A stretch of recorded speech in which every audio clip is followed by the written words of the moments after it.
पलूसच्या सर्वांगीण विकासासाठी भाजपला साथ द्या असं आवाहन अमरसिंग फडनाईक यांनी नागरिकांना केलं आहे। पलूस नगर परिषदेच्या निवडणुकीमध्ये पलूसच्या सर्वांगीण विकासासाठी प्रभागातील विविध समस्या सोडवण्यासाठी भाजपला साथ द्या असं आवाहन अमरसिंग फडनाईक यांनी केलं। पलूसमध्ये ऐतिहासिक वारसा असणारे विष्णू दिगंबराचं स्मारक असू दे किंवा छत्रपती शिवाजी महाराजांचा पुतळा असू दे, अशा प्रकारच्या गोष्टीसाठी आपल्याला ही पलूसमध्ये गेलेले जागा परत मिळवायची आहे, पलूसचा गेलेला स्वाभिमान परत मिळवायचा आहे आणि यासाठी कसल्याही परिस्थितीत आपण भाजपला मतदान करणं गरजेचं आहे।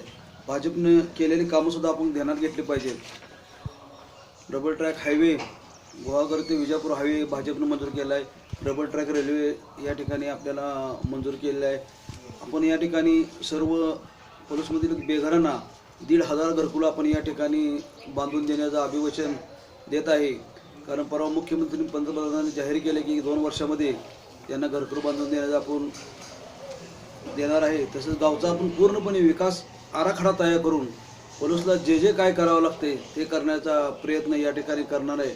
रिकामे ओपन पडलेले प्लॉट घेणे, पाणी पुरवठा जलशुद्धी करून प्लांट बांधून तो पाणी पुरवठा करणे, कचऱ्याची विल्हेवाट लावणे, अशा प्रकारच्या विविध घटना आपले विविध प्रकारचे कामं आपण या ठिकाणी करायचे आहेत। आणि यासाठी कसल्याही परिस्थितीत केंद्रात मोदी आणि राज्यात नरेंद्रजी सरकार असल्यामुळं जर नगरपालिकेत तुम्ही जर भाजपचं सरकार निवडून दिलं तर आपल्याला हा विकास करणं काहीच अवघड नाही।